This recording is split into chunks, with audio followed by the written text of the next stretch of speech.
Hey guys, welcome back to another weekly fundamental analysis. Just letting you guys know that this week we have changed things up in the PowerPoint presentation in terms of the layout. I'll explain to you guys a little bit about what we did. But so this is from the 6th to the 12th of May. Let's you can see from the tabs here it's a little bit different. I want to start first with this little part I've made here. So this little cheat sheet I've done is a little bit about the different economic indicators and how each one affects the different markets. Again, this is all my backing. You guys might have your own take on it, and I'll try my best to explain the different various roles in this. So the first one, inflation. Inflation measured by CPI and core CPI.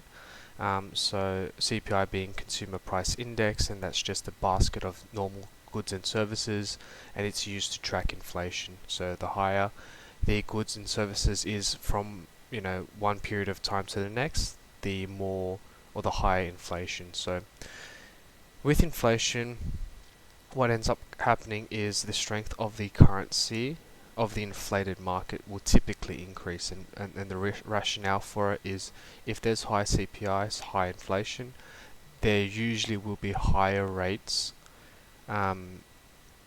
so that and rates being the direct sort of I would say the direct factor that can control inflation and CPI. So by increasing the interest rates, we get more people saving their money into the currency, saving it into the banks, and not spending. So that would increase the value of the currency. Increase in CPI and increase in inflation as a result decreases stocks because people are wanting to save with the higher cash rates compared to spend and you know invest in stocks.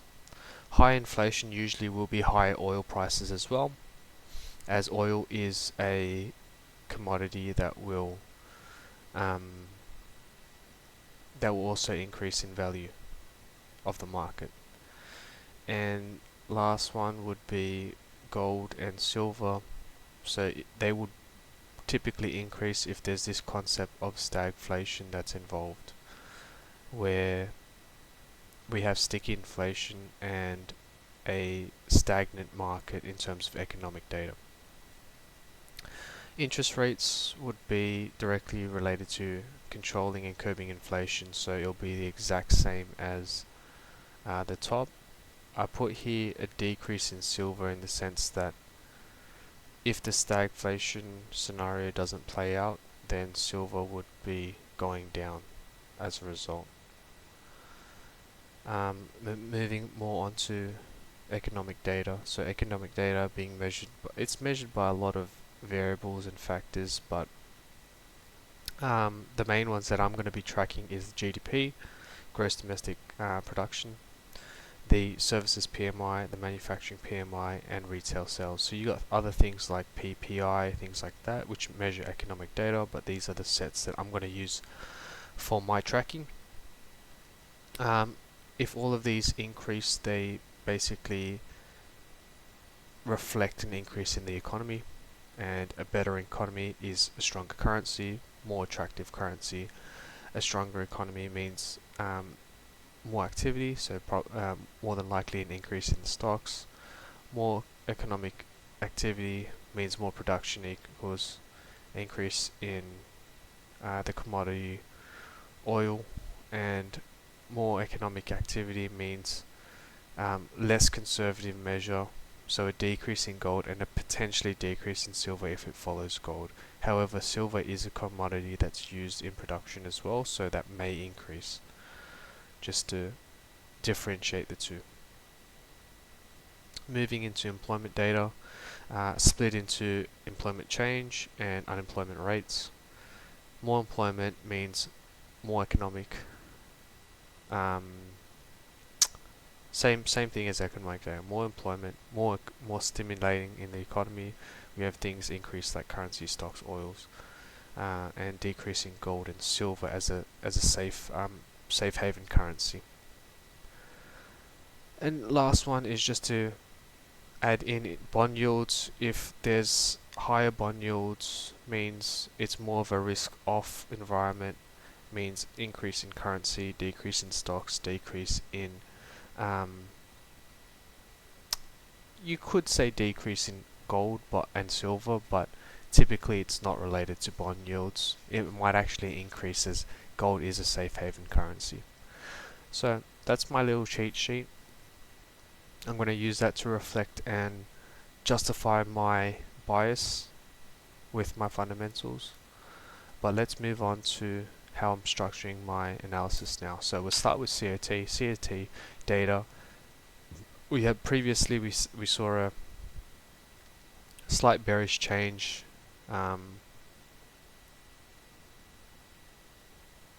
Slight bearish change in pound. We see volume out, things like that. That's okay. I want to see this current COT data, so you can see what's ended up happening is Aussie and pound, although they're still short bias, they are swinging 5 and 4% into long side. So we have a change in sentiment, and as traders we're going to focus on that. So something to keep in mind, I have got positions in both these currencies against the dollar, so I'm actually shorting against these two. So I'm going to tighten my stop loss. We'll go through it later. S&P is break even now, and US 30 has more longs actually inside. So I might get into US 30. We're going to wait for the fundamentals on the US dollar, and I'll sort of go through why I'm staying out of US 30 for the time being. You can see oil's also a little bit less bullish this week, but gold and silver still the same. So this is the layout of my new data. Shout out to Trader Nick, who his A1 Trading Edge Finder I've sort of mimicked. Now the reason why I didn't buy it is because at the end of the day I want to be able to read the news and the Forex Factory, and I want to be able to do it myself, in the sense that you never know what's going to happen. He might, his website might go down, the system itself might go down, and if I'm relying too much on the Edge Finder, then without it I'm pretty much not going to be able to trade. So I wanted to do this myself. I've done my own style using the indicators he uses as well. So we're going to go through it. Basically, hot data is red, cool data is blue. So red is obviously better for the currency that I'm measuring, blue is worse for the currency, and yellow will be what's changed the week that I'm reviewing, green will be what's going to change next week. So this week, or let's have an overview of the US dollar. We can see that CPI was hot, and we know that inflation is very sticky for the US dollar. So which means a stronger currency, but this whole concept of stagflation, because you can see economic and activity and employment is all cool for the last couple readings, and even unemployment claims, which changed this week, was expected 20k higher and higher than the previous day. So really bad economic and employment activity in the US dollar, but still very sticky inflation. So we got stagflation playing out for sure. Next week we're going to see if the inflation CPI numbers still remain the same, and also retail sales. If retail sales increase, and if we get either cooling of CPI, I might be getting into US 30. So what I want to see is, I want to see an increase in retail sales, a decrease in CPI, and I'll be happy to jump in US 30.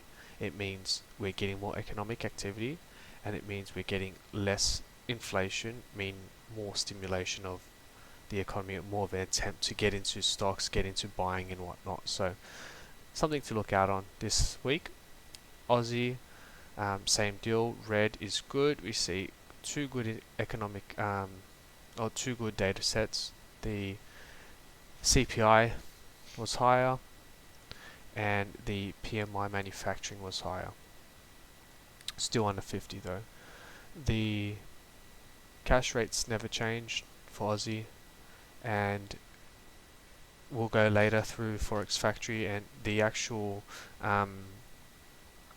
forgot who's in position for sort of giving the news on cash rates, but she stated that she doesn't think this is going to change until 2025, mid 2025 to 2026. So we're keeping at that cash rate for a bit, at least according to her. We have cool data in GDP, cool data in flash services, cool. So yeah, just something to note. And we've got employment data for Aussie this coming week. Pound was cool CPI, which they're actually controlling inflation in pound, which is good. Pound also, Governor Bailey thinks that we might be able to actually get a decrease in interest rates soon. So pretty cool. Pound is definitely curbing inflation and heading into the right direction. GDP, we got higher than expected, a lot higher than expected, higher than previous states, so we know pound's actually doing well. We can see employment, unemployment change, and employment rate. Unemployment rate, sorry, that should be blue. My apologies. This should be blue, both of them. Unemployment rate is higher. Yep, so more unemployment, so more claimant counts. More unemployment rate means cool, means worse for the market. Retail sales is down as well, so they're curbing GDP, curbing interest. Sorry, not curbing GDP. They're curbing inflation. GDP is doing well. Flash services doing well. So I would say overall pretty bullish on pound actually, in terms of they actually helping out their economy heaps. And if we get a decrease in interest rates, or bank rates they call it, pound's actually headed into the right direction in a long-term point of view. Euro had hot data for German's prelim CPI. So these are, Euro will be a little bit different from how we usually measure it.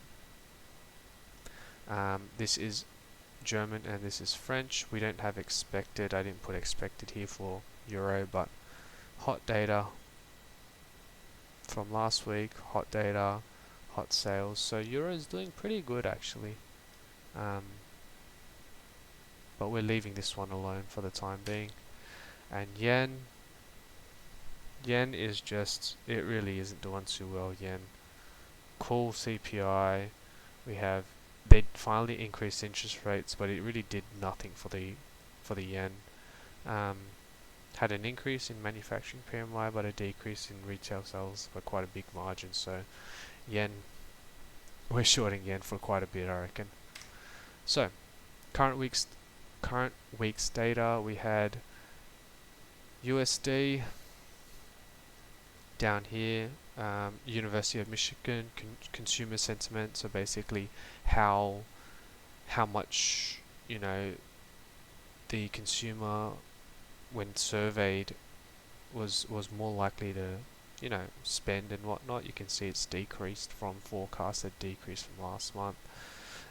Unemployment's increased, so it has been very bearish for the US dollar on that week. Aussie, we had no change in cash rates. We had RBA statements basically stating inflation is slowly declining. The forecast believes targeted inflation 2 to 3% is in mid 2025 to 2026. RBA's Bollock believes that rates are at the right level to get inflation back to target. So there doesn't seem to be a change in cash rates predicted. The pound, we've got Bailey and bank rates. So bank rates stayed the same like AUD. The yeah, GDP actually increased. So where's my GDP? Here increased from forecast 0.1 to 0.4%, increased from last month from 0.2 to 0.4%. So GDP is great, and that's a big economic indicator. So pound, I'm very bullish actually right now. Governor Bailey states June rate cuts are not ruled out. Okay, next week's data, we've got actually quite a big next week. We got claimant count, we got PPI, we got CPI for USD, we have retail sales, GDP for yen. So quite a nice week next week, just to see our market sentiment. Again, my main focus is going to be on CPI and retail sales. So the Wednesday is going to be key to whether or not I'm going to start on US 30 trades. So take home, we see USD's weak this week. AUD bullish on COT but bad on fundamentals. Yep, next week with the employment data may look for trades if bullish. Pound was very bullish this week. GDP increase and CD increase, which is two big ticket items. Since I have shorted the pound, I'm going to tighten up my stop loss and maybe even look for a GJ setup. Still committed to this bearish shorting the yen. Indices, we've got poor economic data for USD. Can look for trades depending on next week's data. So I want US 30. If I was to enter, it's going to be a decrease in CPI and increase in retail sales. Stagflation definitely still playing out. So we're going to look for GJ, UJ, gold, and potentially US 30. Potentially. Let's pop that in. US 30. So let's have a look at my actual trades right now. So we got Aussie USD, get rid of that. Actually, we're going to change that to support. You can see I shorted right here, and this was a nice, put stop quite large actually, but shorted this. I am going to tighten the stop on the 4 hour. We're probably going to tighten.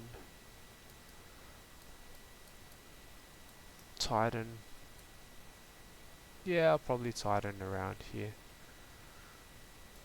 Tighten around there. So I'll just pop this in here.